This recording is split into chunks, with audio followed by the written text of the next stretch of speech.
Hello everyone, I am Gargi Nade, a final year engineering student from Ramnavadik Institute of Technology, Navi Mumbai, from the Information Technology Department. Before starting, I would like to pay my tribute to all the great leaders that have contributed to this land. And I sincerely thank Lord Buddha TV channel for giving me this another opportunity to exhibit my thoughts, and I'm glad to be a part of Lord Buddha TV channel live program. Today we are celebrating Namvistar Din. I would like to begin with explaining what literally Namvistar mean. The Namvistar movement or Namvistar Andolan was initially known as Namantar Andolan, and Namantar literally means renaming. And what are we talking about? What was renamed on this day? On 14 January 1994, the Marathwada University was renamed to Dr. Babasaheb Ambedkar Marathwada University. And we celebrate this day not only because the university was renamed, but also because in order to pay our tribute to all the lives that we have lost during this movement, and for thousands of families, and especially the women in more than 300 villages that have been the victim of injustice during this movement.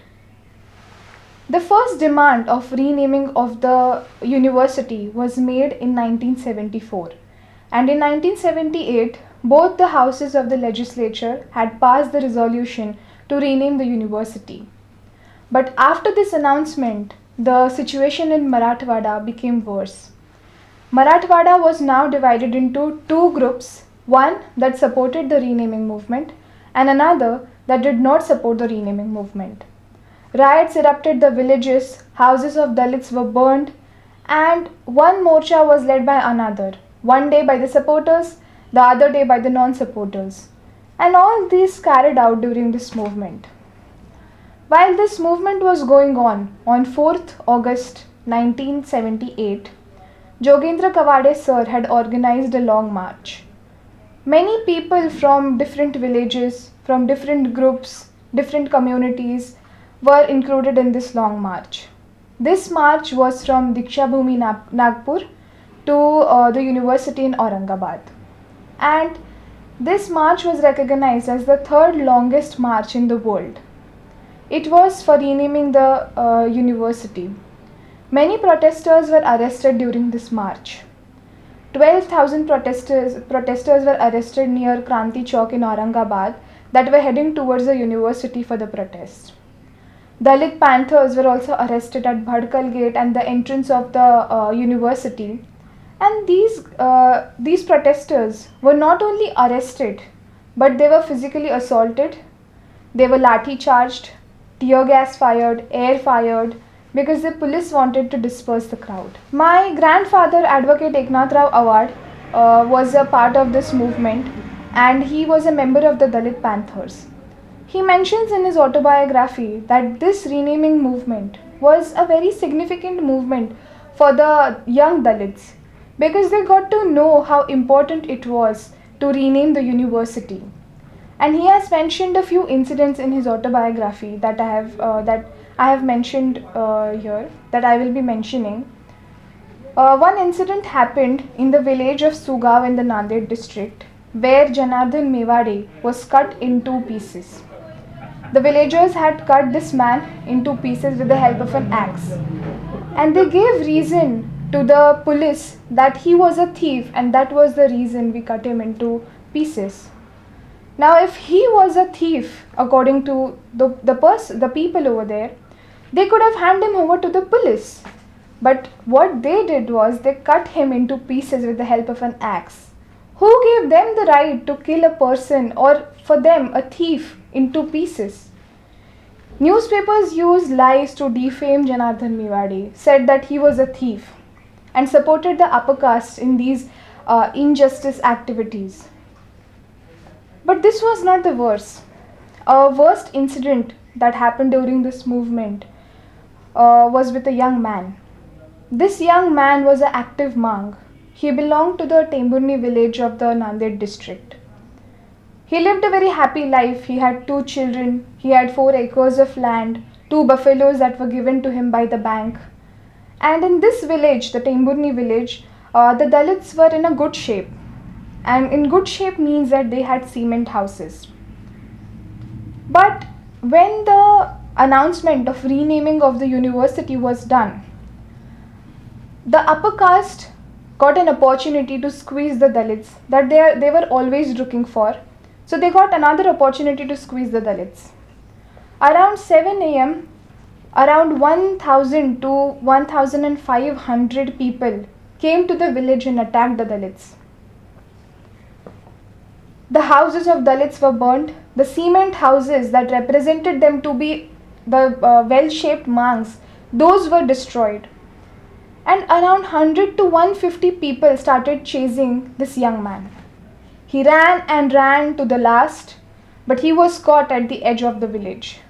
They stabbed him in his stomach, beat him inhumanly, and told the half-dead young man that if you stop saying Jai Bhim, we would let you go.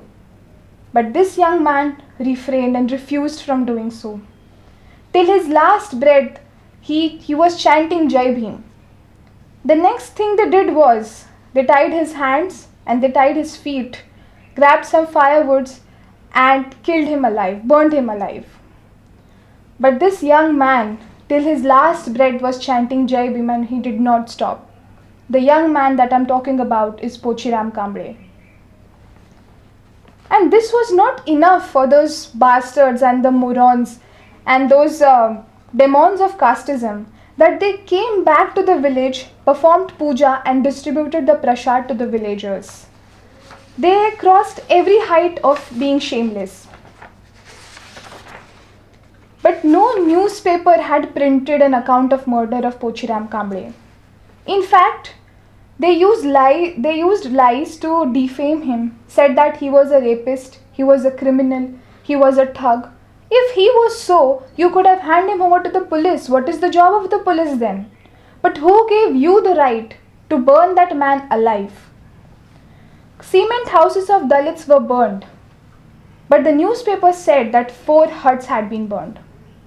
It seemed like all the forces, the newspaper, the police, the upper caste, everyone was behind suppressing the Dalits.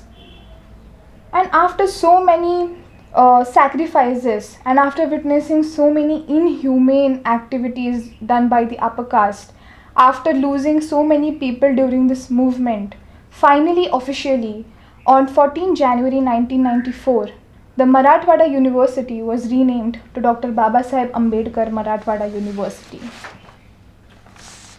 I feel very disappointing being a citizen of such a society that had a problem of renaming the university after a name of the father of the Indian Constitution. When the Kurukshetra University was renamed to B.N. Chakravarti University, that didn't hurt the religious sentiments. But renaming a university after a leader, such a great leader, was a problem for them. Even today, that this is not only about the newspapers back in that time, but even today, the newspapers, very few newspapers are authentic and others I feel are just nuisance. They put some update about a celebrity in such large fonts and they'll put a small column about how injustices happened in a village, how a Dalit was harmed, how an atrocity was filed. They'll show in that small column. How is the world able to know what is happening in the world around them? They only see those bold front headlines about some celebrity updates and they'll not see what exactly is happening because newspapers try to suppress the incidents that are really happening in the world. Many media channels are also there that try to suppress such activities that are done by the upper caste. Thankfully, we have channels like Lord Buddha TV channel that allow us to at least put forth a point about these injustices and talk about those. During this movement, so many Dalits were the victims of injustice. Women were raped in broad daylight, and if someone stopped them from doing so, then they would get beaten up. The Dalits were continuously tortured and threatened. Some incidents were also when the statue of Dr. Babasaheb Ambedkar was destroyed. And all this has happened because People look at Dr. Babasaheb Ambedkar with a religious point of view. They think that Dr. Babasaheb Ambedkar was some god for the Dalits. No, he was not the god, or he was not a god for the Dalits. He was a leader for the entire nation. He has not worked only for Dalits, or he is not a leader of only the Dalits. He is a leader and he is the father of our Indian constitution. He has contributed so much to our country. We must be thankful for that. But rather, during this movement, we have seen the feudal mentality of the people in Marathwada. They opposed a very huge, it was not very unusual to change the name of a university. By the time this demand was made, already 12 universities had their name renamed. And if the renaming of a university after such a great leader is a problem, then that shows their feudal and ill mentality. The renaming movement might seem a progressive step in the society, but I feel that most of the people don't know the actual motto behind it. They don't know why actually it was important to change the name to Dr. Babasaheb Ambedkar Marathwada University. I suggest you all to just go to some web browser and search about these people. Avinash Dongre, Janardhan Mewade, Puchiram Kamble. You will find such limited information about them. In fact, I must say that no information about them. It is very few articles are there, very few information is there on the available on Google. Why is that so? Because people don't want the citizens to know that what exactly has happened. They always have made efforts to suppress the Dalits. And in this movement, this movement was important because it revealed and displayed what kind of mentality the people of a society are having. They are having a problem after renaming the university after such a great leader who has not only contributed for the Dalits but to the entire nation. It showed their own feudal mentality. These inhumane incidents, killing of a person, Pochiram Kambre's son had himself witnessed the murder of his father. What that child would have thought about it? He lost all his faith in the laws and rules. And even after that, the culprits were not punished. Even after knowing who all were the culprits, they were not punished. The people that raped the women in broad daylight, that did injustice to the people, they were not punished. They were left. But you tell me that is it possible to bear such kind of injustice and inhumanly activities in our society? Should we do that? Of course not. Nobody will ever try or ever want to bear such activities. They would not take for themselves. But when it has happened to a Dalit, then it is no big deal. I would like to conclude by saying that I thank all the leaders that have shed their blood and sacrificed their lives in this movement. They have done so much. They have witnessed not only the ones that have sacrificed their lives, but also the ones that have faced injustice during this movement. They all have been a part of this movement, and because of them, today the university is known as Dr. Babasaheb Ambedkar Marathwada University. I feel sorry for those who had to face this injustice. But I think that because all this happened, we got to know about the feudal mentality of the people in our society. In the end, I would like to thank Lord Buddha TV channel and Sachin Moon sir and my uncle Vinod Chanmare for giving me this opportunity to exhibit my thoughts and state my opinions on Namvistar Din. And I hope that I hope that people at least look out for the names that I have said now and search about them, look out what their families are doing, whether or not they need help, whether or not they are living a happy life, what injustice did they face during this movement. I hope that the people of the society get to know about, they look forward to finding out about the families of these victims that have lost their lives during this movement. I end my talk over here, and I hope and I pay my tribute To all the leaders that have sacrificed and shed their blood for this movement, thank you. आप देख रहे हैं Lord Buddha TV.